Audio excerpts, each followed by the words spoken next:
नमस्कार, मैं रवीश कुमार। जगदीप धनखड़ ने इस्तीफा क्यों दिया और प्रधानमंत्री इस्तीफे पर क्यों चुप हैं, इसका पता नहीं चल रहा है, केवल अटकलें चल रही हैं। भारत के उपराष्ट्रपति का इस्तीफा हुआ है और देश कारणों को लेकर अंधेरे में है। सत्ता अगर साजिशों की तरह चलने लगे तो अटकलों को लगाम देना मुश्किल हो जाता है। उपराष्ट्रपति का इस्तीफा हुआ यह एक संवैधानिक पद है, कोई छोटी घटना नहीं। जिस व्यक्ति पर इस पद की संवैधानिकता की मर्यादा को कुचलने का लगातार आरोप लगता रहा, आप उनके इस्तीफे को लेकर राजनीति से गरिमा और उदारता की उम्मीद कर रहे हैं तो राजनीति की क्रूरता से खासे अनजान हैं। ऐसा भी नहीं है कि मोदी सरकार संवैधानिक मर्यादा को लेकर अचानक जागृत हो गई है और उपराष्ट्रपति से इस्तीफा ले रही है। मोदी सरकार के कई राज्यपालों पर सुप्रीम कोर्ट की खतरनाक टिप्पणियां हैं। तमिलनाडु के राज्यपाल RN रवि पर की गई टिप्पणी को याद कीजिए, उन्हें तो नहीं हटाया गया। सेहत का सुधार करने के लिए उपराष्ट्रपति का इस्तीफा हुआ है, इसके बाद भी आप यह उम्मीद नहीं कर सकते कि मोदी सरकार संवैधानिक मर्यादाओं की सेहत में सुधार करने वाली है। जगदीप धनखड़ का इस्तीफा हुआ है, वे मोदी शाह की राजनीति की विरासत से बाहर नहीं किए गए हैं, बल्कि इस विरासत में धनखड़ जैसे कई और राज्यपाल और व्यक्ति हैं जो संवैधानिक पदों की मर्यादा से अभी भी खिलवाड़ कर रहे हैं। जगदीप धनखड़ मोदी शाह की राजनीति के निकटतम लोगों में से रहे हैं। उस सर्किल से वे धक्का देकर बाहर किए गए या खुद निकलने का रास्ता चुना है। इस्तीफा वापस लेने का दबाव तक नहीं डाला गया और मंजूर कर लिया गया। इस्तीफे का एक ही कारण बताया जा रहा है और उससे कोई सहमत नहीं, न संतुष्ट है। सेहत का ध्यान रखने के लिए उपराष्ट्रपति के पद से भला इस्तीफा कौन देता है? 10 जुलाई को जगदीप धनखड़ जवाहरलाल नेहरू विश्वविद्यालय में कह रहे थे कि अगस्त 2027 तक अपने कार्यकाल के अंत तक पद पर रहेंगे जब तक कि ईश्वरीय हस्तक्षेप ना हो, और 21 जुलाई को सेहत का ध्यान रखने के लिए इस्तीफा दे देते हैं। उसी दिन जब 2 दिन बाद 23 जुलाई को उनके राजस्थान दौरे की सरकारी घोषणा की जाती है। तो कुल मिलाकर बात यही है कि उनका इस्तीफा यह बता रहा है कि देश की राजनीति 2 लोगों के कमरे में कैद हो गई है और किसी को उसके अलावा कुछ पता नहीं। गौर से देखिए कि चर्चाओं की सुई कहां आकर टिकती है और कहां से भाग जाती है। मैं इनकी बात कर रहा हूं, प्रधानमंत्री मोदी की। ऐसा कब होता है इस्तीफा उपराष्ट्रपति ने दिया और चुप प्रधानमंत्री मोदी हो गए। प्रधानमंत्री मोदी की चुप्पी ही पार्टी की लाइन बन गई। बीजेपी के तमाम नेता चुप हो गए। जो व्यक्ति बंगाल के राज्यपाल से लेकर भारत के उपराष्ट्रपति के पद पर रहते हुए सभी संवैधानिक मर्यादाओं से खेलता रहा, अपनी हरकतों से प्रधानमंत्री मोदी की राजनीति की महत्वाकांक्षाओं को पूरा करता रहा, वही व्यक्ति आज इतना उनके लिए बेकार हो गया कि उनके संवैधानिक पद से इस्तीफा देने के बाद रस्म अदायगी के लिए भी एक ट्वीट तक नहीं किया गया। प्रधानमंत्री मोदी की चुप्पी कुछ और है। त्वरित तौर पर ईगो की चुप्पी कह सकते हैं कि मेरे आगे कोई कुछ नहीं, मैं ही मैं हूं। प्रधानमंत्री तो इस तरह चुप हो गए, कई घंटों तक चुप रहे, जैसे 21 जुलाई की रात दिल्ली में जोर की आंधी आई, बिजली और फोन के सारे खंभे गिर गए, तारें टूट गईं, इसलिए प्रधानमंत्री का उपराष्ट्रपति से संपर्क नहीं हो पाया।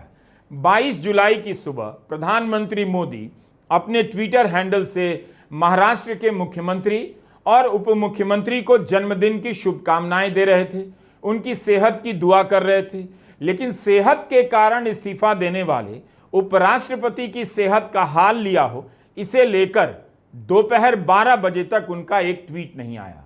21 जुलाई की रात 9:25 पर उपराष्ट्रपति के ट्विटर हैंडल से जगदीप धनखड़ के इस्तीफे का ऐलान होता है और तब से लेकर कई घंटों तक प्रधानमंत्री मोदी चुप रह जाते हैं।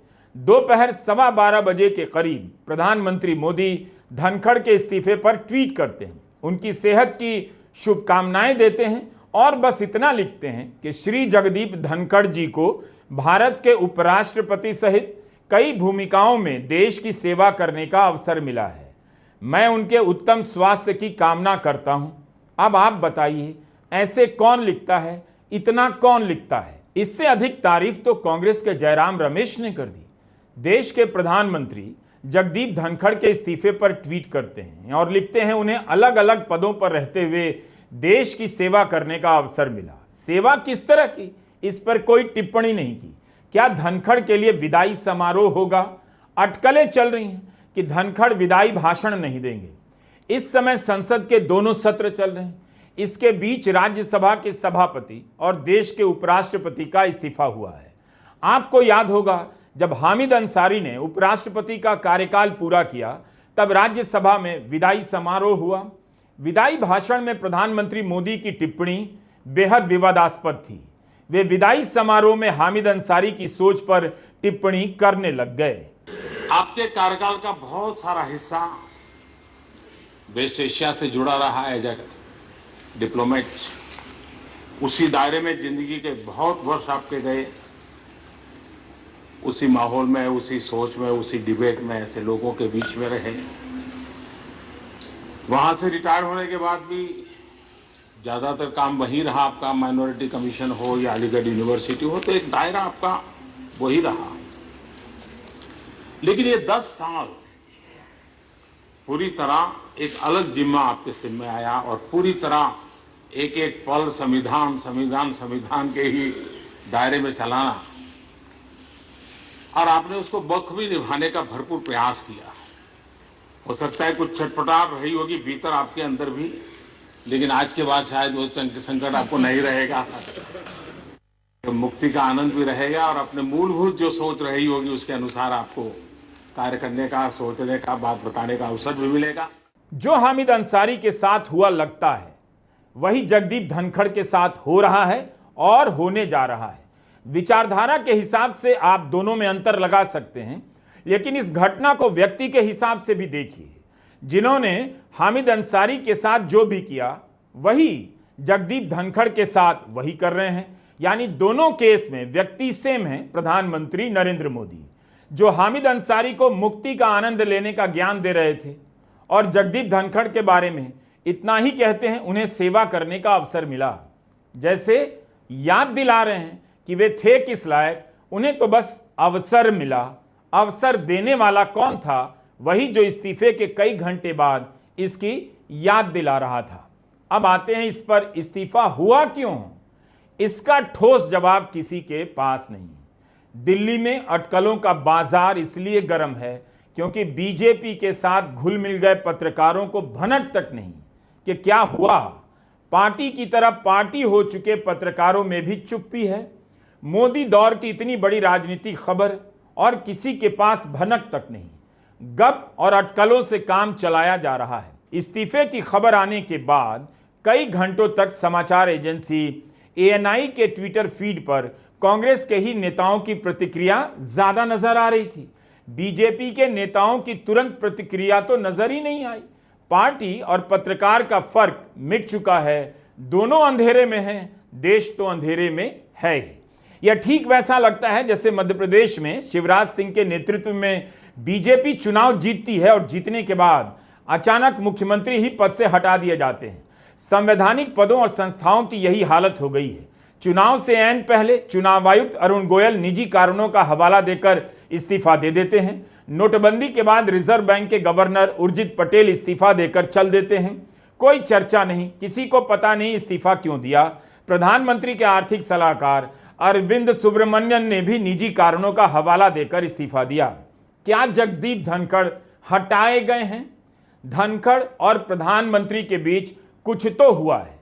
ईडी के दम पर विरोधी दलों को कुचल देने वाली सरकार के दौर में इस भ्रम में आप बिल्कुल मत रहिएगा कि धनखड़ में लड़ने का साहस आ गया होगा या होगा। उनका जमीर जाग गया होगा और आत्मबल भुजाएं लहरा रही होंगी। ऐसा नहीं होगा।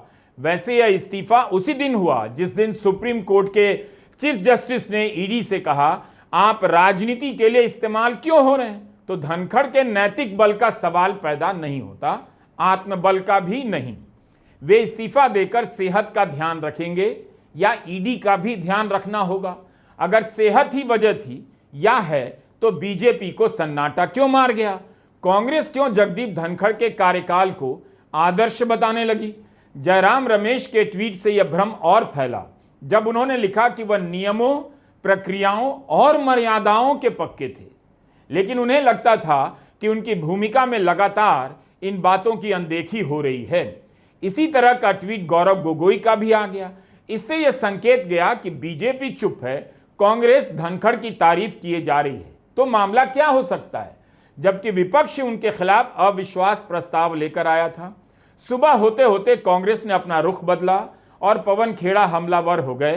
कांग्रेस अध्यक्ष मल्लिकार्जुन खड़गे ने पार्टी की लाइन यह कहते हुए तय कर दी, केवल उपराष्ट्रपति को कारण पता है, हमें इस पर कुछ नहीं कहना। या तो सरकार को पता है या उन्हें पता है, सरकार पर निर्भर करता है इस्तीफा मंजूर करती है या नहीं।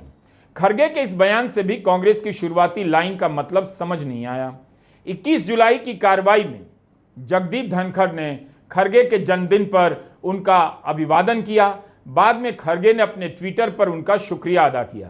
धनखड़ के इस्तीफे की भाषा बता रही है, जल्दी में टाइप हुआ या जाने कौन इस्तीफा किसी ने टाइप करके दे दिया हो कि भाई तुम साइन करोगे कि नहीं। तो इस्तीफा क्यों हुआ, इसका जवाब तमाम थ्योरी से नहीं मिल रहा है। मार्च के महीने में जगदीप धनखड़ दिल्ली के एम्स के हृदय रोग विभाग में भर्ती हुए। सीने में दर्द और तकलीफ की शिकायत के बाद उन्हें विभाग के क्रिटिकल केयर यूनिट में भर्ती किया गया, जहां उनकी सेहत में सुधार हुआ। 4 दिनों के बाद छुट्टी मिली। उस समय प्रधानमंत्री मोदी जगदीप धनखड़ से मिलने गए। इस बार उनकी सेहत और इस्तीफे को लेकर कई घंटे तक ट्वीट ही नहीं किया। 1 महीने पहले 25 जून को उत्तराखंड के कुमाऊं विश्वविद्यालय के स्वर्ण जयंती समारोह में पूर्व उपराष्ट्रपति जगदीप धनखड़ भाषण देने के बाद अचानक बेहोश हो गए। मौके पर मौजूद डॉक्टरों ने उनका उपचार किया और ठीक हो गए। घटना की रिपोर्टिंग में नवभारत टाइम्स में डॉक्टरों का बयान है कि धनखड़ ठीक हैं और उन्हें कोई गंभीर समस्या नहीं है, कोई गंभीर समस्या नहीं। इसलिए सवाल उठता है कि अगर उनकी सेहत को लेकर पहले से ही जानकारी उपलब्ध थी, गंभीर समस्या थी और वे डॉक्टरों की देखरेख में थे, फिर सदन की कार्रवाई से पहले उनका इस्तीफा क्यों नहीं हुआ? सदन स्थगित करने के कुछ घंटे बाद ही उनका इस्तीफा आता है। ऐसे संवैधानिक पद रिटायरमेंट के लिए माने जाते हैं और कोई इस पद से यह कहते हुए समय से पहले रिटायर हो जाए कि सेहत का ध्यान रखना है, तो हंसना चाहिए ऐसे तर्कों पर। अगर सेहत के कारण उपराष्ट्रपति का इस्तीफा हो रहा है, तब तो इस पैमाने से नीतीश कुमार से फिट कोई भी नहीं। फिर क्यों चर्चा चल रही है कि नीतीश कुमार उपराष्ट्रपति बनाए जा सकते हैं? बिहार में उनकी सेहत को लेकर इतनी अटकलें चल रही हैं, उनका क्या होगा? क्या उपराष्ट्रपति को इतनी भी सुविधाएं नहीं मिलती हैं इस देश में कि एक अच्छे खासे हट्ठे कट्ठे उपराष्ट्रपति को सेहत के कारण इस्तीफा देना पड़े, जो उसी दिन सदन की कार्यवाही में जोर शोर से हिस्सा ले रहे हैं और नेताओं से गर्मजोशी से मिल रहे हैं? अगर सेहत खराब होती तो अस्पताल जाते या प्रधानमंत्री मोदी उनसे मिलने जाते, मोदी सरकार के मंत्री उनसे मिलने जाते, जबकि ऐसा कुछ भी नहीं हुआ।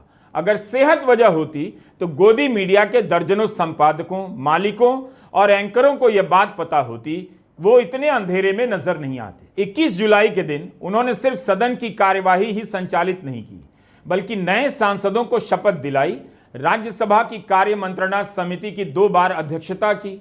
इसी के बारे में जयराम रमेश ने लिखा है, शाम 4:30 बजे धनखड़ जी की अध्यक्षता में समिति के सदस्य दोबारा इकट्ठा हुए। सभी नड्डा और रिजिजू का इंतजार करते रहे, लेकिन वे नहीं आए। सबसे हैरानी की बात यह थी कि धनखड़ जी को व्यक्तिगत रूप से यह नहीं बताया गया कि दोनों मंत्री बैठक में नहीं आएंगे।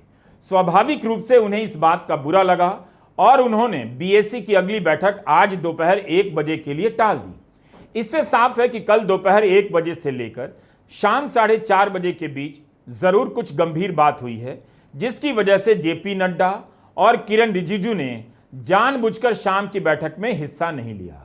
पत्रकारों से बात करते हुए जेपी नड्डा ने कहा, उपराष्ट्रपति के कार्यालय को इसकी सूचना दे दी गई थी कि मैं और किरण रिजिजू बैठक में नहीं आ पाएंगे, लेकिन विपक्ष का कहना है सभी नड्डा और रिजिजू का इंतजार करते रहे। खबरों के मुताबिक विपक्ष के जिन सांसदों से उन्होंने शाम में मुलाकात की, उन्होंने भी पूर्व उपराष्ट्रपति की सेहत को लेकर कोई बात नहीं की। ना ही किसी ने ऐसा कुछ देखा जिससे लगे कि जगदीप धनखड़ के स्वास्थ्य में कोई गंभीर बदलाव हुआ है। इसलिए इस थ्योरी पर संदेह किया जा रहा है। कौन डॉक्टर है जो यह सलाह दे रहा था कि सेहत का ध्यान रखने के लिए आप उपराष्ट्रपति के पद से इस्तीफा दे दीजिए। जगदीप धनखड़ के इस्तीफे के पत्र में लिखा है, अपनी सेहत का ध्यान रखने के लिए और डॉक्टरों के सुझाव को मानते हुए मैं आर्टिकल 67A के अनुसार तत्काल प्रभाव से भारत के उपराष्ट्रपति के पद से इस्तीफा देता हूं।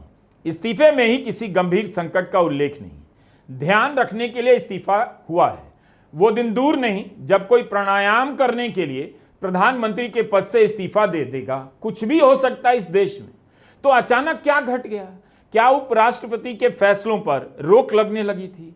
क्या उनकी विदेश यात्राओं को मंजूरी को लेकर ईगो का टकराव बढ़ रहा था? वे अपमानित महसूस करने लगे थे? गजब गजब की इस प्रकार की थ्योरी चलाई जा रही है। राज्यसभा की कार्यवाही के दौरान उपराष्ट्रपति जगदीप धनखड़ ने राज्यसभा महासचिव को निर्देश दिया कि वे यह सत्यापित करें कि क्या लोकसभा में भी न्यायमूर्ति यशवंत वर्मा को हटाने के लिए ऐसा ही महाभियोग प्रस्ताव पेश किया गया है। एक थ्योरी यह चल रही है कि हटाने की यह वजह हो सकती है, क्या इतने भर से पद से हटा दिए गए? सरकार को लगा कि वे अति सक्रिय हो रहे हैं, लेकिन वे सक्रिय कब नहीं थे? सुप्रीम कोर्ट ने तमिलनाडु के राज्यपाल RN रवि के फैसलों को इल्लीगल कहा था, अवैध। तब तो सरकार नाराज नहीं हुई। RN रवि को तो नहीं हटाया गया। तो यह थ्योरी भी बोगस लगती है, क्योंकि सरकार ही संसद सत्र के पहले से बयान दे रही थी कि मॉनसून सत्र में महाभियोग आए।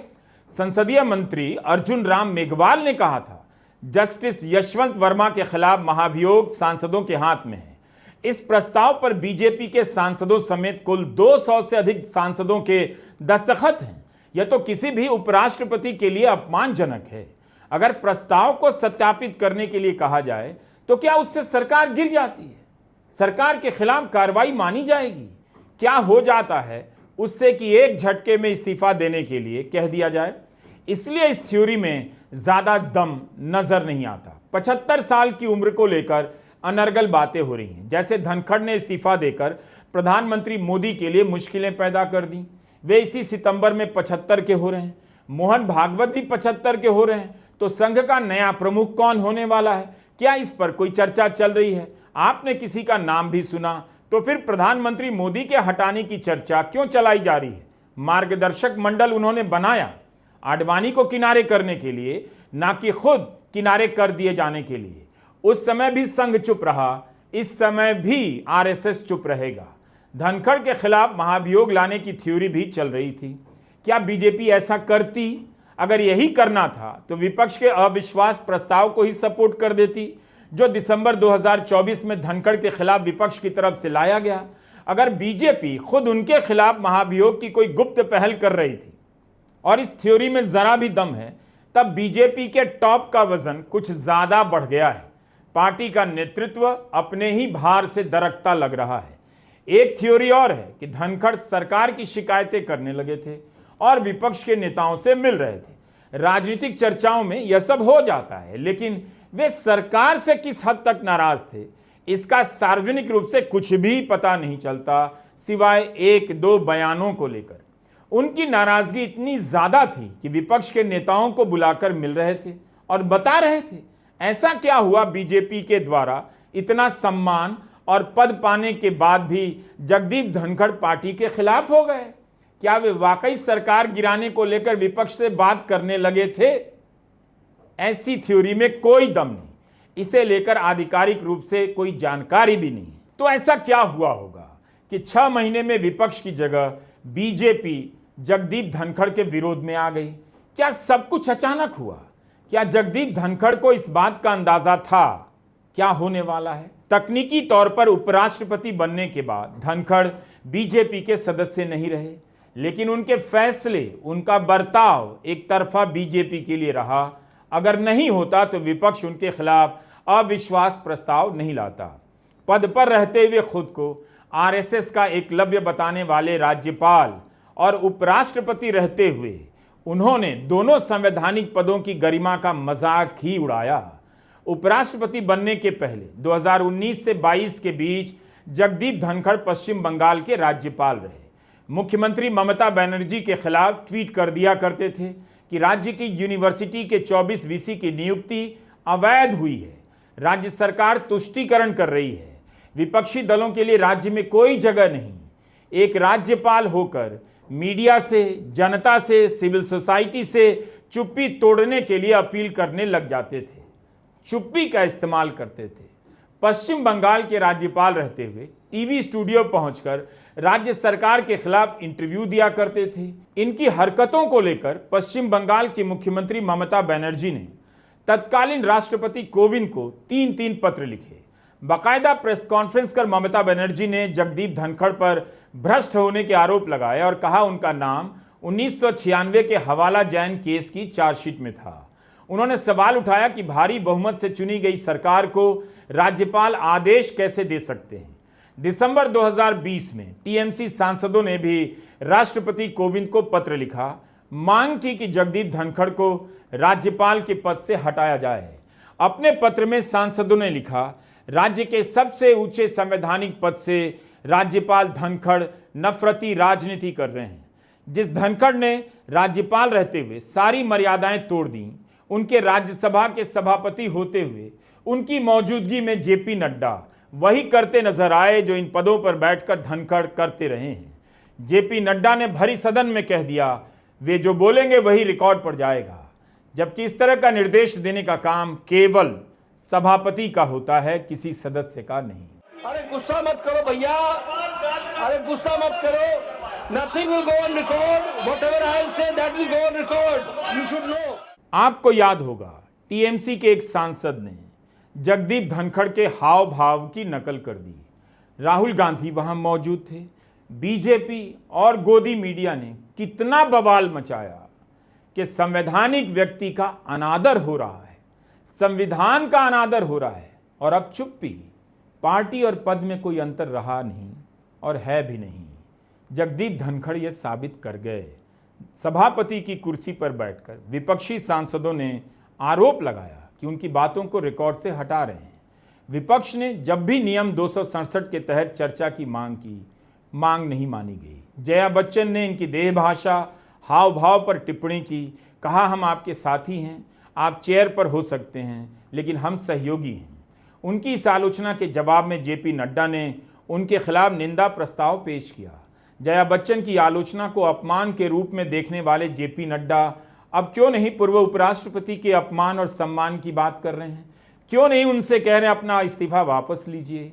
और जो सदन में उन्होंने निर्देश दिया कुछ भी रिकॉर्ड पर नहीं जाएगा, एक सभापति के अधिकार का अतिक्रमण था।